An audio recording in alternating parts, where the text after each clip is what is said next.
Hello dear student, स्वागत है आप सभी का बायोरूट्स में। आज इस लेक्चर में हम शुरू कर रहे हैं एंडोक्राइन सिस्टम के कुछ ग्लैंड्स के टॉपिक को। तो with this hope that you all are doing well in your study. और शुरू करते हैं अपना आज का वीडियो लेक्चर। सबसे पहले बॉडी की कुछ मेजर ग्लैंड्स का यहाँ नाम लिखा है। However these are not the all glands of the body, but इनके कुछ नाम हम देख लेते हैं। सबसे पहले बॉडी की कुछ दो सबसे इंपॉर्टेंट ग्लैंड्स हैं, hypothalamus and pituitary. Then some other also important glands which are thyroid gland, parathyroid gland, pancreas, adrenal, ovary and testes। यहाँ पे सभी ग्लैंड्स के नाम नहीं हैं, जैसे कि थाइमस जो कि चेस्ट कैविटी में होती है, पीनियल ग्लैंड जो कि अगेन हमारे डाइसेफेलॉन का पार्ट है, बाद में कभी उसकी हम बात करेंगे, वो भी ग्लैंड्स यहाँ पर होती हैं। नाउ इस लेक्चर में हम फोकस कर रहे हैं हाइपोथैलेमस के ऊपर। तो हाइपोथैलेमस अगर हम बात शुरू करें तो सबसे पहले हमें ये देखना होगा कि हाइपोथैलेमस और पिट्यूटरी ये दोनों ग्लैंड न्यूरो एंडोक्राइन ग्लैंड्स भी कहलाती हैं, क्योंकि ये दोनों ही दरअसल हमारे ब्रेन का पार्ट है, या फिर कह सकते हैं नर्वस सिस्टम का पार्ट है। क्योंकि ये हमारे नर्वस सिस्टम का पार्ट है और साथ ही साथ हमारे एंडोक्राइन सिस्टम का भी पार्ट है। दैट इज वाई इनके लिए टर्म बनाई गई है न्यूरो एंडोक्राइन ग्लैंड्स। तो अगर हम ह्यूमन ब्रेन को देखें तो ह्यूमन ब्रेन 3 हिस्सों में बटा होता है।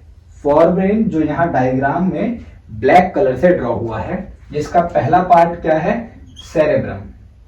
एंड सेकंड पार्ट यहाँ पे जो मैंने ड्रॉ कर रखा है वो क्या है, डाइसेफेलॉन। डाइसेफेलॉन ये ट्रायंगुलर सा दिखने वाला स्ट्रक्चर है, तो ये है फॉर ब्रेन। इसके अलावा ब्लू कलर से जो पार्ट है ये ह्यूमन ब्रेन का सेकंड पार्ट है। दिस वन इज सेकंड, ये है फर्स्ट।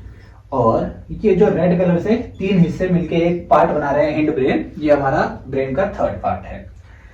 फॉर ब्रेन में डाइसेफेलॉन के बिल्कुल बेस पर यहां पर आपको ये ब्लैक कलर का पूरा एक पोर्शन दिख रहा है।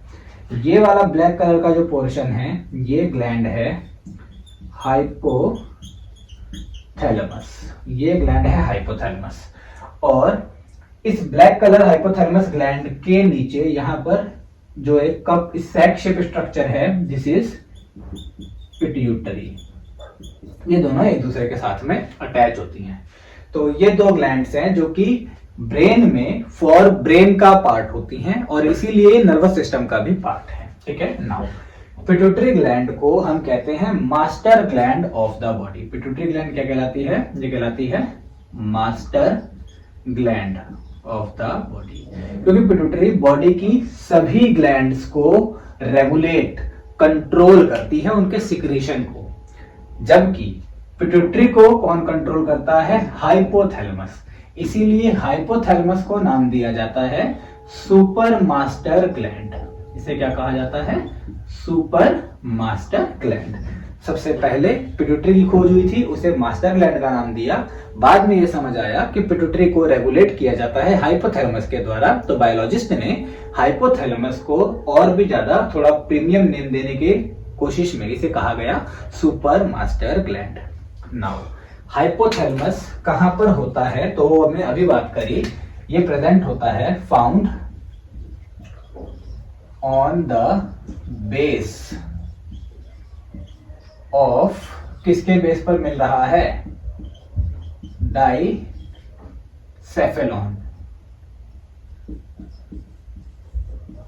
डाइसेफेलॉन जो कि फॉर ब्रेन का पार्ट है, ये आपको एनसीईआरटी की टर्मिनोलॉजी में मिल जाएगा। सबसे पहली चीज हो गई। नाउ हाइपोथैलेमस जो है ये ग्लैंड किस तरह से फंक्शन करती है इस बारे में बात करते हैं। तो देखो हाइपोथैलेमस जो ग्लैंड है वो मैं यहां पर अगर कुछ इस तरह से ड्रॉ करूं, नीचे पिट्यूटरी है, पिट्यूटरी के कुछ पार्ट्स हैं, इनके बारे में हम मे बी नेक्स्ट लेक्चर में डिस्कस करेंगे डिटेल में। ठीक है, अभी हम बस हाइपोथैलेमस की बात करेंगे। This is pituitary. हाइपोथैलेमस में यहां पर आप देखोगे कुछ इस तरह के सेल्स होते हैं। ये क्या है, देखने में क्या लग रहे हैं, दीज आर न्यूरॉन्स, है ना। हाइपोथैलेमस के ये वाले सेल्स कहलाते हैं न्यूरो सिक्रेटरी सेल्स, या इन्हें न्यूक्लियाई भी कहा जाता है। और इसमें हाइपोथैलेमस कितना पार्ट है, तो ये वाला पार्ट जो शेड कर दिया है मैंने कलर से, ये वाला पार्ट कौन सा है, ये वाला पार्ट है हाइपोथैलेमस। हाइपोथैलेमस में जो हॉर्मोन्स हैं उन्हें बनाया जाता है न्यूरोसेक्रेटरी सेल्स के द्वारा। तो न्यूरोसेक्रेटरी सेल्स क्या करती हैं? ये करती हैं हॉर्मोन्स प्रोडक्शन। ठीक है, ये क्या करती हैं? हॉर्मोन्स का प्रोडक्शन करती हैं। अब हाइपोथैलेमस किसके लिए हार्मोन बनाता है और कौन से हार्मोन बनाता है? तो हार्मोन्स के प्रोडक्शन है फॉर पिट्यूटरी। पिट्यूटरी के लिए कंट्रोल होता है। पिट्यूटरी का ये वाला हिस्सा एंटीरियर पिट्यूटरी कहलाता है, ये वाला हिस्सा पोस्टीरियर पिट्यूटरी कहलाता है। एंटीरियर मींस होता है आगे एंड पोस्टीरियर शब्द का मतलब होता है पीछे की तरफ। तो न्यूरोसेक्रेटरी सेल्स डायरेक्टली कनेक्ट होते हैं पिट्यूटरी के किस रीजन से? पोस्टीरियर रीजन से। लेकिन वो यहां कनेक्ट नहीं होते। ये वाला पिट्यूटरी का कौन सा रीजन है? ये है एंटीरियर रीजन। यहां पर क्या है? जो हाइपोथैलेमस को ऑक्सीजनेटेड ब्लड मिला है, कहां से? हमारे सर्कुलेटरी सिस्टम से। वो ऑक्सीजनेटेड ब्लड इसने यूज कर लिया है और अब कैसा हो गया है? डीऑक्सीजनेटेड। और वो डीऑक्सीजनेटेड ब्लड यहां पर डायरेक्टली आता है ऐसे। समझ आ रहा है? ये जो ब्लू कलर का पार्ट है, ये कौन सा ब्लड है हमारा? This is deoxygenated blood. यानी कि हाइपोथैलेमस में से डीऑक्सीजनेटेड ब्लड डायरेक्टली किस में एंटर करता है? एंटीरियर पिट्यूटरी के पार्ट में। और जब कभी भी ऐसा हो कि एक बॉडी या एक ऑर्गन से निकलने वाला ब्लड दूसरे ऑर्गन में डायरेक्टली चला जाए डीऑक्सीजनेटेड होते हुए, तो इस सिस्टम को पोर्टल सिस्टम कहा जाता है। ये क्या कहलाता है? Portal system. ह्यूमन बॉडी में ऐसे 3 सिस्टम हैं।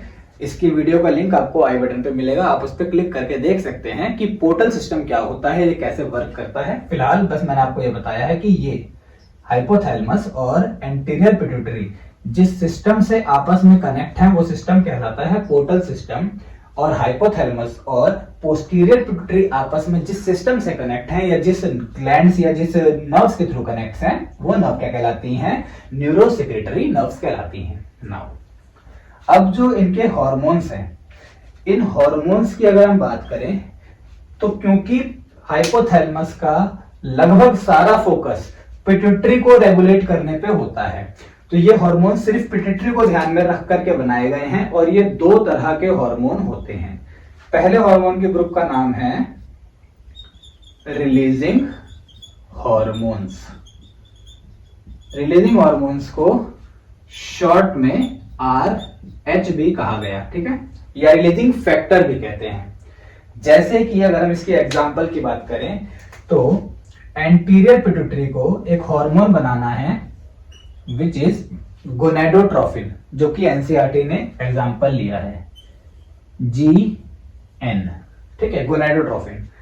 तो रिलीजिंग हार्मोन हाइपोथैलेमस, यहां पे सबसे पहले हाइपोथैलेमस एक हार्मोन बनाएगा GnRH, गोनेडोट्रोपिन रिलीजिंग हार्मोन। और ये GnRH पहले किसको मिलेगा? पिट्यूटरी को। देन पिट्यूटरी क्या बना सकती है? GN, यानी पिट्यूटरी GN गोनेडोट्रोपिन हार्मोन बनाएगी, जो कि गोनाड्स यानी ओवरी एंड टेस्टिस के लिए फंक्शन करेगा। बट वो तब बनेगी पिट्यूटरी, वो तब बना सकती है जब उसे ऐसा फंक्शन करने का, ऐसा करने का कमांड मिला होगा हाइपोथैलेमस से।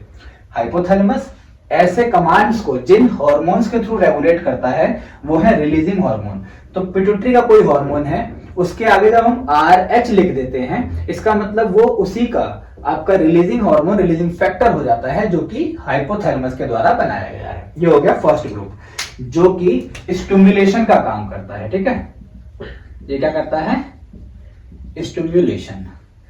तो यहां पे पोर्टल सिस्टम के द्वारा स्टिमुलेशन होता है किस पार्ट में? एंटीरियर पार्ट में। एंटीरियर पार्ट को अगर कोई भी RH हार्मोन डिलीवर करवाना है तो वो कैसे आएगा? पोर्टल सिस्टम से आएगा। लेकिन जो पिट्यूटरी का पोस्टीरियर पार्ट है, यहां पे अगर कोई हार्मोन डिलीवर करवाना है हाइपोथैलेमस को, तो ये पोर्टल सिस्टम के थ्रू नहीं आता, बल्कि क्योंकि ये जो न्यूरॉन है, ये स्पेशल न्यूरॉन्स हैं, ये न्यूरॉन जो हैं ये डायरेक्टली खुद यहां पर इस हार्मोन को सिक्रीट कर सकती हैं। ये समझ आया? अब ये हो गया releasing hormone. Now what are the second kind of hormone which are produced by hypothalamus? तो वो होते हैं आपके inhibitory hormones. Second type of hormones कौन से हैं? Inhibitory hormones. और शॉर्ट में यस इन्हें क्या लिखेंगे? IH, inhibitory hormone. For example again NCERT से एग्जांपल लेते हैं।